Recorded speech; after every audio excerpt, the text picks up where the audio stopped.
Lourdes Alarcon, Jonas' mom. Jonas, ano ba? Ano na naman yan? Galit na sita ni Mrs. Alarcon sa anak niyang si Jonas. Paano ba naman kasi?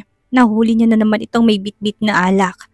Kagagaling lang nila sa unit ni Jasmira at pagka-uwi dito sa bahay, diretso to sa wine bar ng bahay at kumuha ng isang bote ng hard liquor. Mom, hayaan niyo na lang ako. Feeling ko mas gusto ko pa yatang mamatay na lang kaysa naman sa tuluyan na akong talikurin ni Jasmira. Seryoso niyang sagot dito. Hindi naman mapigilan ni Mrs. Lourdes na makaramdam ng awa sa anak niya. Habang pinagmamasdan niyang anak niyang si Jonas, ramdam niya din ang pagkadurog ng puso niya. Paano ba humantong sa ganito ang lahat? Bakit parang napakahirap para sa anak niyang si Jonas na kalimutan ng Jasmira na yon? Gayong tinataboy na nga nito si Jonas ng makailang ulit. Si Jasmira na naman. Iho, maraming babae dyan. Bakit hindi mo na lang ituon ang buong atensyon mo sa iba? Not Jasmira. Hindi mo ba narinig ang sinabi niya sa iyo kanina? Ayaw na daw niya. Naka-move on na siya, kaya hayaan mo na siya. Seryosong sagot niya sa anak niya pero kaagad na umiling si Jonas. Hindi ko kaya, Mom. Feeling ko mababaliw ako kung hindi na lang din magiging akin ulit si Jasmira. Seryoso niyang sabit. Pagkatapos sabihin ng katagang yun, mabilis na itong makyat sa second floor ng bahay. Iiling-iling na nasundan na lang ito ng tingin ni Mrs. Alarcon. Hays, ang hirap ng kontrolin ni Jonas. Ano bang pwede natin gawin para maging maayos ulit ang anak mo? Tingnan mong ginagawa para unti-unti niya nang pinapatay ang sarili niya. Hindi rin mapigil ang bigkas ni Limuel Alarcon, ang ama ni Jonas. Ano nga ang pwedeng gawin para matapos ng paghihirap ng anak mo? Limuel, matigas ang ulo ni Jonas. Hindi nakikinig sa payo at pilit na pinagsisiksikan ng sarili sa babaeng ayaw na sa kanya. Yamot naman bigkas ni Lourdes. Pagkatapos noon nilabas niya ang kanyang cellphone at walang pag-atubili na tinawagan si Leticia. Yes, si Leticia. Alam niyang mainit ang dugo sa kanya ni Leticia dahil siya pagkakalaglag na ipinagbubuntis nito. Pero wala siyang choice kundi tawagan to. Abat, asawa ni Jonas at dapat lang na tumulong din to para mapakalma si Jonas. Yes, malditang tono ng boses ni Leticia na sagot nito mula sa kabilang linya. Kaagad namang nagsalubong ang kilay ni Lourdes. Bakit nga ba ngayon niya lang napansin kung gaano kasamang ugali ng babaeng to? Kung alam niya lang na mangyayari to, dapat inanggap niya na lang si Jasmira na maging miyembro ng pamilya nila eh. Hindi na bali kung wala silang apo, di sana wala sa sitwasyong ganito si Jonas kung tinanggap nila si Jasmira sa pamilya noon pa man. Nasaan ka? Pwede bang pumunta ka dito sa bahay? Nandito si Jonas. He needs you. Seryoso niyang wika pero may halong pag-uutos sa boses na wika niya dito. Si Jonas? Gago yan eh. Ayaw ako makita ng anak niyo kaya bakit pa ako pupunta dyan? Pabalang nasagot naman ni Leticia. Hindi niya tuloy mapigilan ang mariin na maipikit ang kanyang mga mata. Kailangan niyang kumalma at magpakamahinahon para hindi sila magkasagutan ulit ng maldita niyang daughter-in-law. Umiinom siya ng alak ngayon kaya pumunta ka dito. Pigilan mo siya. Para ano pa't naging asawa ka niya kung wala kang gagawin para sa kabutihan ng asawa mo? Yamot niya ng sagot dito. Talagang inuubos ng Leticia na tong pasensya niya. Ang sarap talagang itakwil sa pamilya eh. Okay, kung gusto niyo akong pumunta dyan, pupunta ako. Pero may kapalit. Anong kapalit? Yamot niyang sagot dito, lalong nangingitkit ng kalooban niya sa inis. Ang kapalit ay bigyan niyo ko ng pera. Maging tapat na ako sa inyo. Wala akong kapera-pera ngayon dahil kinansal ng magaling yung anak lahat ng credit cards ko. Kung gusto niyong pagsilbihan kong anak ninyo, bayaran yung oras ko. Ani ni Leticia. Lalo namang nakaramdam ng inis si Lourdes Alarcon. Ngayon niya lang na-realize na red flag pala talaga ang babaeng to. Ang kapal na mukha para manghingi ng pera kapalit ng pag-alaga kay Jonas. Punyat ang Leticia. Wala talaga tong panama kumpara kay Jasmira. Okay, deal. Alagaan mong Jonas ko. Utusan ko siya na i-unblock lahat ng credit cards mo na meron ka. Seryosong wika ni Mrs. Lourdes Alarcon kay Leticia. Kaagad namang umiling si Leticia. Ilang araw din siyang natenga sa bahay nila ni Jonas. Hindi siya makalabas dahil wala siyang pera. Talagang pinanindigan ni Jonas na yun ang hindi pagbibigay ng pera sa kanya, kaya naman kailangan niya mag-isip ng paraan para magkapera. Yun ay ang utuin mo ng ina nitong si Mrs. Alarcon. Sayang din ang grasya, no? Sa ilang araw na nasa bahay lang siya, nakapag-isip na siya at alam niyang wala nang patutunguhan ang pagsasama nila ng lalaking yon. May iba na itong gusto at kahit na ipagsiksikan niya pang sarili niya dito, malabo na talagang magustuhan pa siya nito. No, hindi ko kailangan ng credit cards. Gusto ko na lang ng cash dahil may gusto akong bilihin. Seryoso niyang sagot kay Mrs. Alarcon. Alam niyang nagtitimpi na ito ng galit sa kanya pero wala siyang pagpipilian. Kailangan niyang gumawa ng paraan para magkapera bago siya tuluyang layasan si Jonas. At least man lang hindi siya magugutom kung sakaling tuluyan niya ng hiwalayan ang lalaking yon. Utak na lang ang gagamitin niya. Wala na rin siyang matakbuhan kaya sa huling pagkakataon, kailangan niyang mag-isip para magkapera. Magkano? Magkano kailangan mo? Seryosong tanong sa kanya ng ina ni Jonas.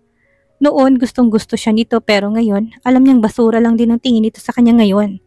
Napipilitan lang itong pakiharapan siya ng maayos dahil konting-konti na lang mababaliw ng anak nitong si Jonas eh. Palibhasa kasi mata pobre at lahat na nagugustuhan ng anak hinaharang. Ayan, mukhang nakatakdang tumandang mag-isang anak na si Jonas habang buhay. 5 milyon. Kailangan ko ng 5 milyon. Seryoso niyang sagot dito. Kaagad namang namilog ang mga mata nito sa gulat. 5 milyon? Puta! Gulat nitong sambit at napamura pa nga. Well, alam niyang masyadong malaki itong 5 milyon pero bahala na. Pwede naman itong tumawad kung gusto eh, hindi naman siya ganong kagarapal. Kung hindi niyo kayang bigyan ako ng 5 milyon, mabuti pang umalis na ako. By the way, sa ginagawa ng anak ninyo ngayon, balak ko maghain ng divorce. At alam niyo naman po siguro kung sakaling maghiwalay kami ni Jonas, hindi ba? Kalahati ng kayamanan niya ay mapupunta sa akin kaya naman. Oo na, sige na. 5 milyon, ibibigay ko sa'yo ngayon ng pera na yan. Basta alagaan mo si Jonas hanggang sa bumalik sa dati ang pag-iisip niya. Yamot nitong sagot sa kanya. Otomatiko namang gumuhit ang masayang ngiti sa labi niya. Tingnan mo nga naman, kay bilis utuin ng babaeng to. Hindi rin pala marunong gumamit ng utak eh. Well, okay, kailangan ko na ngayon. Seryoso niyang wika sabay lahat niya ng kamay niya. Kaagad namang inutusan ni Mrs. Alarcon ng isa sa mga kasambahay nito na kunin daw ang bag sa kwarto. Tumalima naman at ilang saglit lang, bumalik na din naman kaagad ang kasambahay. Mula sa loob ng bag, inilabas ni Mrs. Alarcon ng check at mabilis na nagsulat. Inabot nito kay Leticia na noon ay hindi na mapigilan na mapangiti. Here, okay na ba? Aalagaan mo na bang anak ko? Seryosong tanong ni Mrs. Alarcon kay Leticia. Sabay abot nito ng cheque na may nakasulat na 5 milyon. Nakangiti naman kaagad na tumango si Leticia. Thank you, Mommy. Ang bait niyo po talaga. Sagot naman kaagad ni Leticia dito. Lihim namang napamura si Mrs. Alarcon. Kumukulo ng dugo niya sa babaeng ito pero kailangan niya magtimpi. For the sake of Jonas, kailangan niyang pakisamahan ng maayos ang babaeng to. Wala naman talaga siyang choice eh. Malay mo naman, hindi ba? Baka may maitulong ang Leticia na to para tumigil na sa pag-inom si Jonas ng alak. Lalong-lalo na't malabo pa yata sa sikat ng araw na balikan ito ni Jasmira. Sa totoo lang, sumasakit na talagang ulo nila sa mga nangyayari ngayon. Hindi na nila alam kung anong gagawin kay Jonas. Nababaliw ng anak nila at wala na itong ibang ginawa kundi ang habulin si Jasmira. Pagkatapos patanggap ni Leticia ang tseke na nagkakahalaga ng 5 milyon, nakangiti na siyang umakyat patungo sa second floor ng bahay. Diretso sa kwarto ni Jonas kung saan naabutan niya itong abala na naman sa alak. Ano na naman ang ginagawa mo dito ha, bitch? Galit na sigaw ni Jonas pagkakita pa lang sa kanya. Hindi niya naman mapigilan ng mapaismid. Wala siyang balak na makipagtalo dito kay Jonas. Wala na rin siyang balak pang ubusin ang energy niya dito. Ang gusto niya na lang ngayon ay ang matapos ng pagsasama nilang dalawa para makaalis na siya sa impyernong pagsasama nila. Yes, yun ang balak niya. Payag niya siyang makipaghiwalay dito kay Jonas. Wala na siyang balak pang manatili sa tabi nito dahil alam niyang wala na nga itong gusto sa kanya. Magkanya-kanya na sila. Aalis na siya dahil balak na rin niyang baguhin ang sarili niyang kapalaran. Medyo nakakapagod na rin pala itong ginagawa niya sa sarili niya. Hindi na siya bumabata. Kailangan niya nang ayusin ang sarili niya bago pa mahuli ang lahat sa kanya. Sa paghihiwalay nilang dalawa ni Jonas, pipilitin niya nang mamuhay ng tahimik. Ayaw niya na ng gulo. Pagod na siya at the same time masyado na ring masakit sa kalooban. Ayaw na kasi sa kanya ng halos lahat sa kanya eh. Ang kanyang mga magulang, mga kapatid lalong-lalo na si Jonas. Ngayon niya lang din napagtanto na nagkamali siya at ito na rin ang tamang panahon para magbago. Hindi ako pumunta dito para habulin ka. Nandito ako para sabihin sa'yo na payag na ako maghiwalay tayo. Seryoso niyang sagot dito. Napansin niya kaagad naman tong napangiti. Halatang natuwa ito sa sinabi niya. Okay, ganyan nga. Maging practical ka na lang. Well, huwag kang mag-alala. Ipapasikaso ko kagad sa lawyer kung mga papeles. Pinunit mo kasi yung nauna kong ibinigay sa'yo. Kaya kailangan nating magpagawa ng bago. Nakangisi nitong wika pero hindi niya naman mapigilan ng muling mapaismid. Well, hindi naman masyadong halatang excited ang lalaking to eh. Kahit papano, nakakaramdam din naman siya ng kirot sa puso niya. Sa hiwalayan nilang ito ni Jonas pero wala na siyang magagawa pa. Hindi lang kasi itong si Jonas ang pwede niyang palayain kundi pati na rin ang sarili niya eh. Wala na. Hindi na madudugtungan pang walang kwenta nilang romantic love story sa pagitan nilang dalawa. Kaya dapat nang tapusin. Good luck na lang dito kay Jonas. Duda rin kasi siya kung babalikan pa ba ito ni Jasmira eh. Balita niya kasi, nobyo ni Jasmira ang tagapagmana ng Lawrence Reyes, International Inc. Nang mapansin niyang naglakad si Gerald papasok sa banyo, kaagad niyang kinuhang pagkakataon yon. Mula sa loob ng kanyang bag, naglabas siya ng gamot na pampatulog at walang sabi-sabing. Inihalo niya yon sa baso ng alak na alam niyang muling babalikan ni Jonas. Alam niya kasi sa sarili niyang hindi siya papayagan ni Lourdes Alarcon na umalis hanggat hindi ito nakikitang huminto na si Jonas. Sa kakainom ng alak eh. Kailangan niya pa namang pumunta ng bangko para ipa-in-cash itong hawak niyang tseke. Mahirap na, baka biglang magbagong isip ni Lourdes na yon at biglang ipakansel ang tseke na to. Kailangan niya magmadali at baka mabuking siya ng babaeng yon na makikipaghiwalay na siya kay Jonas at syempre, hihingi din siya ng pera kay Jonas. Bago siya pipirma sa kontrata no, hindi pwedeng hindi. Sa panahon ngayon, utak na lang ang labanan. Hindi niya nagagamitin ang puso't emosyon niya. Kailangan niyang mamuhay ng sagana. Oh, ano pang hinihintay mo? Umalis ka na. Bukas pupuntahan kita sa bahay dalang mga dokumento na dapat mong pirmahan. Huwag mo na lang itong banggitin kina mommy at daddy para hindi mabulilyaso ang lahat. Seryosong muling wika ni Jonas. Nakalabas na ito ng banyo at dinampot nitong baso na may lamang alak at diretsong ininom yun. Hindi niya mapigilan na mapangiti. Hays, napaka-smooth ng lahat.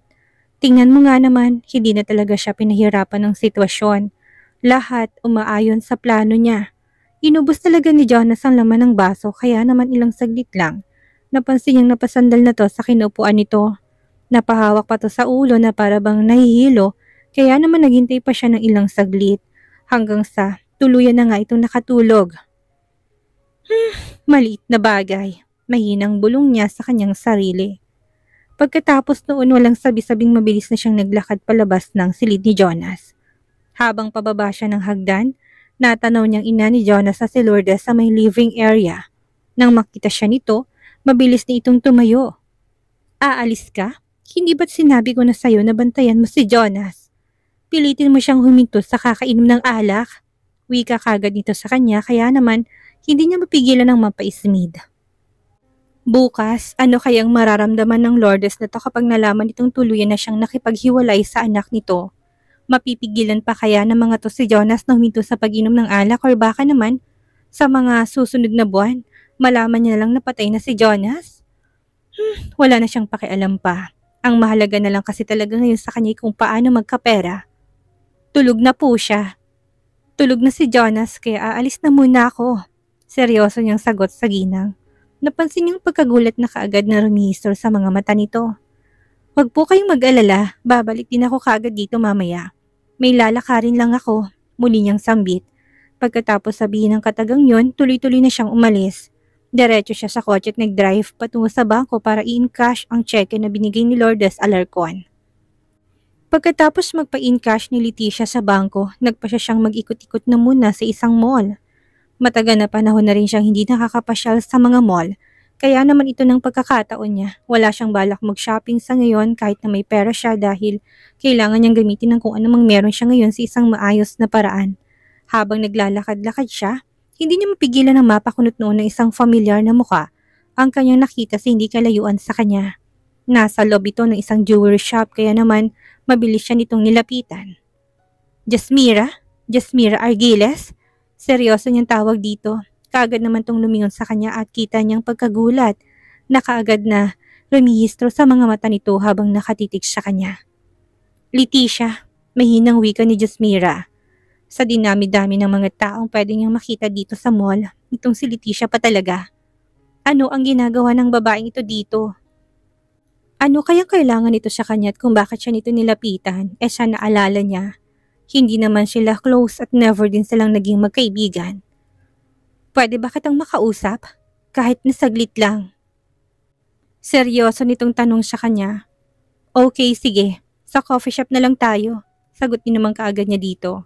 Sakto naman dahil nabayaran niya ng item na binili niya. Regalo niya ito para kay Gerald dahil kaarawan nito bukas kaya nga pagkatapos niyang makipagkita sa mga kaibigan niya kanina, dumaan na muna siya dito sa jewelry shop para bumili ng regalo para sa nobyo niyang si Gerald. Okay, thank you Jasmira. Nakangiting sagot naman ni Leticia sa kanya kaya naman mas lalo siyang nagtaka. Hindi niya alam kung anong kailangan ng babaeng ito sa kanya at kung bakit sobrang bait nito sa kanya ngayon. Well, sa bagay, hindi rin naman talaga masasabing maldita itong si Leticia dahil wala naman silang masyadong hindi magandang komprontasyon sa isa't isa. Ang ipinagtataka niya lang ay kung anong kailangan nito sa kanya at kung bakit gusto siya nitong makausap. Nagpasya siyang sa isang coffee shop na lang makipag-usap kay Leticia. Pagdating nila sa nasabing coffee shop, umorder na muna sila ng kape bago naupo sa isang pinakasulok na bahagi ng coffee shop. Maghihiwalay na kami ni Jonas. Pagkaupo pa lang nilang dalawa, nagulat na lang siya sa biglang sinabi sa kanya ni Leticia. Napatulala na lang siya at napatitig dito habang kitang-kita niya sa mga mata ang lungkot. Ha? Bakit? I mean, kailan lang kayo ikinasal tapos ngayon maghihiwalay na kayo? Nagtataka niyang tanong dito. Well, gano'n naman siguro talagang buhay eh. Hindi lahat umaayon sa gusto natin. Siguro, tanggapin na lang natin ang katotohanan na hindi naman talaga kami para sa isa't isa. Seryoso nitong sagot sa kanya. Hindi naman siya makapaniwala sa narinig. Hindi niya ako mahal, siguro dahil sa mga bagay na mga maling nagawa ko sa kanya. Hindi ko na lang ikikwento sa yung lahat-lahat dahil medyo nakakahiya. Pero gusto ko lang sabihin sa'yo na unti-unting pinapatay ni Jonas ang sarili niya ngayon, Jasmira. Yun ay hindi dahil sa nalalapit naming hiwalayan, kung hindi dahil sa'yo. Seryoso na tang wika sa kanya. Kaagad namang nagsalubong ang kilay niya. Hindi niya kasi gets kung anong ibig sabihin nitong si Leticia eh. Jasmira, ikaw ang mahal ni Jonas at hindi ko na siya gusto, Leticia. Wala na akong balak pang balikan siya kung yun ang pakay mo ngayon kaya mo ko kinakausap. Putol niya sa sasabihin nito. Napansin niyang ilang saglit niya siya nitong tinitigan sabay ngiti. Alam kong wala ka ng balak pang balikan siya pero nandito ako para sabihin sa iyo isang bagay, Jasmira. Kilala ko si Jonas. Hindi siya papayag na hindi niya nakukuha ang gusto niya kaya mag-ingat ka sa kanya. Seryoso nitong wika sa kanya. Anong ibig mo sabihin? Jasmira, iwasan mo na si Jonas. Kung ayaw mo na sa kanya, huwag mo na siyang hayaang makalapit sa'yo. Alam kong masamak na matino ang nobyo mo kumpara kay Jonas at masaya akong marinig na mula sa'yo na hindi mo na siya babalikan. I know that you deserve someone much more better at masaya ako sa desisyon mong yan. Hindi tayo magkaibigan pero ang ginagawa ko tong ngayon ay paraan ko para makabawi man lang ng kahit na konti sa sakit na naranasan mo. Ako ang dahilan kung bakit ka tinilikuran ni Jonas noon. Isa din ako sa mga naging dahilan kung bakit ka nasasaktan noon. I am sorry for what happened, Jasmira. Seryoso nitong wika. Wala sa sariling napatango na lang siya. I understand, Leticia. Don't worry. Hindi naman ako nagkimkim ng sama ng loob sa'yo eh. Tapos na ang lahat at masaya akong sabihin sa'yo na naka-move on na ako.